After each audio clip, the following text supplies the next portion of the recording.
Bismillahirrahmanirrahim. Assalamualaikum warahmatullahi wabarakatuh. Apa kabar semuanya? Kita berharap kita semua selalu dalam keadaan sehat walafiat dan berada di bawah lindungan Allah Subhanahu wa Ta'ala. Amin ya Rabbal Alamin. Baik, dalam kesempatan ini kita akan membahas tentang skala pemetaan karir yang diprakarsai oleh John Holland Theory of Career gitu ya, yang lebih dikenal dengan RIASEC. Nah, skala pemetaan karir akan lebih mantap gitu jika kalian sudah mengisi skalanya sebelumnya. Nah, pada pertemuan sebelumnya kalian sudah mengisi, silakan kalian lihat lagi poin terbesar kalian ada di bidang mana. Nah, nanti kita tinggal menyesuaikan kira-kira bidang karir apa yang cocok untuk masa depan kita. Ya, RIASEC. Apa itu RIASEC? Tes RIASEC merupakan salah satu jenis tes psikologi yang bertujuan untuk membantu kamu atau membantu kita memperkirakan karir yang sesuai dengan diri kita. Nah, nama lain dari tes ini adalah Holland Test. Nama ini sesuai dengan tokoh yang mengembangkan teori dan tes ini, yaitu John Holland. Kita bahas lebih mendalam. RIASEC merupakan singkatan dari 6 kata gitu yang disusun menjadi 6 huruf, yaitu RIASEC. Terdiri dari huruf R, I, A, S, E, dan C. R-nya, R itu berarti realistik, teratur dan sistematik. Kemudian I-nya investigatif, yang berkaitan dengan akademik dan intelektual. Kemudian A, artistik, yang itu berhubungan dengan jalinan hubungan dengan orang lain secara tidak langsung. Berikutnya, sosial, yaitu yang berhubungan dengan membantu atau mementingkan orang lain. E, enterprising, hal-hal yang paling menyukai kegiatan dalam membujuk orang lain.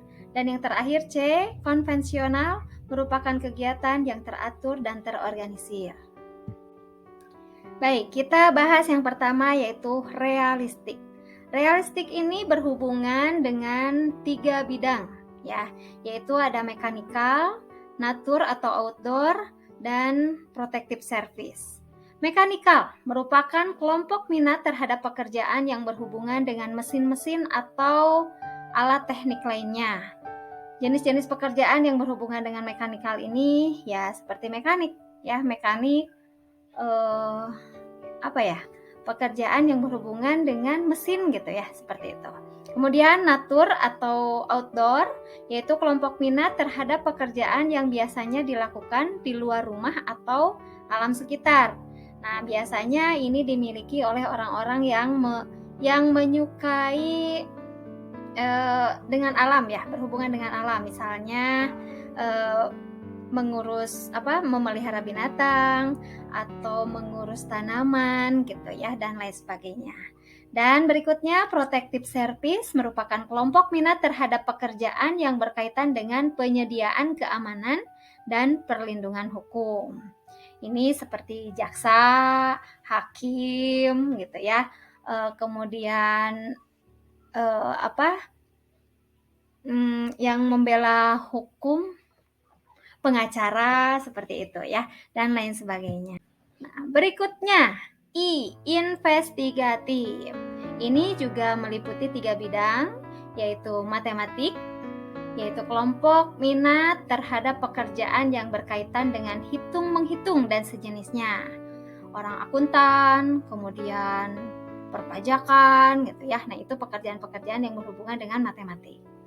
Kemudian science, yaitu kelompok minat terhadap pekerjaan yang berkaitan dengan menjelajahi atau memahami ilmu pengetahuan alam. Nah, ini para ilmuwan seperti itu ya, para peneliti biasanya harus memiliki kemampuan di bidang sains ini. Kemudian berikutnya ada medical, yaitu kelompok minat terhadap pekerjaan yang berkaitan dengan dunia kesehatan. Para dokter, kemudian perawat, dan lain sebagainya. Nah, sekarang kita masuk ke huruf A, artistik. ini juga meliputi 3 bidang ya. 3 bidang. Apa saja? Yang pertama creative art, yaitu kelompok minat terhadap pekerjaan yang berkaitan dengan dunia seni kreatif dengan menggunakan tangan. Baik itu seni rupa, seni pahat seperti itu. Ya, ini creative art, menggambar, melukis seperti itu. Nah, berikutnya writing, yaitu kelompok minat terhadap kegiatan yang atau pekerjaan yang berkaitan dengan tulis menulis dan membaca. Ya, para penulis, penyusun buku, kemudian pengarang,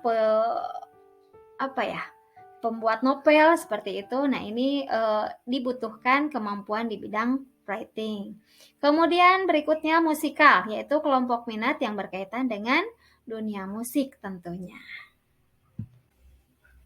Ya, huruf S, sosial. Ini juga meliputi 3 bidang. Apa saja yang termasuk bidang sosial ini? Yang pertama ada community service, yaitu kelompok minat yang berhubungan dengan pelayanan membantu orang lain dalam menyelesaikan masalah pribadi. Nah, hal-hal seperti ini biasanya ditandai dengan suka terhadap orang-orang yang curhat gitu ya, atau suka menyelesaikan masalah-masalah orang lain seperti itu. Nah, kemudian educating, kalau educating tentu saja kelompok minat yang berhubungan atau pekerjaan yang berhubungan dengan membantu individu dalam proses pembelajaran. Para guru, para dosen ini harus memiliki kelebihan atau minat di bidang educating ini ya.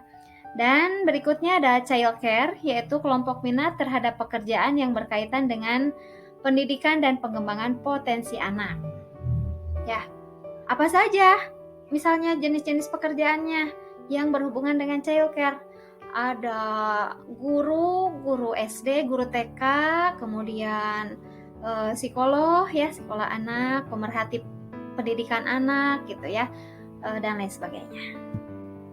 Berikutnya ada enterprising. Apa itu enterprising? Ya, enterprising ini meliputi 3 bidang juga. Yang pertama yaitu public speaking, yaitu kelompok minat terhadap pekerjaan yang berkaitan dengan komunikasi dengan orang lain. Ya, public speaking ini contoh-contoh pekerjaannya ya para host gitu ya. Kemudian ya para MC yang berhubungan dengan orang lain seperti itu. Kemudian berikutnya ada bisnis. Nah, kelompok bisnis ini adalah kelompok minat atau kelompok pekerjaan yang kegiatannya berkaitan dengan dunia usaha yang menghasilkan cuan ya, yang menghasilkan keuntungan gitu. Biasanya harus dimiliki oleh para pengusaha ya, para pengusaha. Nah, selain itu para pengusaha juga tentu harus memiliki bidang marketing. Nah, ini yang enterprising ada bidang marketingnya juga, yaitu kelompok minat terhadap pekerjaan yang berkaitan dengan penjualan. Ya, jadi seorang pengusaha selain memiliki jiwa bisnis, ia juga harus memiliki kemampuan di bidang marketing ini. Nah, yang terakhir dari Riasek yaitu huruf C, yaitu konvensional. Apa itu konvensional? Konvensional ini terdiri dari 3 bidang juga. Yang pertama office, yaitu kelompok minat terhadap kegiatan atau pekerjaan yang berkaitan dengan manajemen perkantoran, para manajer gitu ya, para sekretaris, contoh-contoh pekerjaan seperti itu. Kemudian food service, yaitu kelompok minat terhadap kegiatan atau pekerjaan yang berkaitan dengan pelayanan makanan. Ya, para pengusaha resto, pengusaha kuliner seperti itu ini harus memiliki poin besar di bidang food service-nya. Dan yang terakhir yaitu hospitality dan tourism, yaitu kelompok minat terhadap pekerjaan yang berkaitan dengan perhotelan dan pariwisata. Nah, baik semuanya, dari uraian tadi, kira-kira poin terbesar kalian di skala peminatan karirnya ada di bidang mana. Nah, kira-kira kalau kalian memiliki poin besarnya di bidang konvensional, nah nanti kita menentukan bidang pekerjaan apa saja yang berhubungan dengan konvensional ini. Nah, kita akan bahas atau kita tentukan di pertemuan berikutnya ya, mengenai perencanaan karir. Untuk pertemuan sekarang, saya kira cukupkan sekian saja. Ya, terima kasih atas segala perhatiannya. Mohon maaf atas segala kekurangan. Mudah-mudahan kita semua diberi kelancaran dalam menata karir kita ke depan dan semoga kita semua termasuk orang-orang yang sukses. Terima kasih. Wassalamualaikum warahmatullahi wabarakatuh.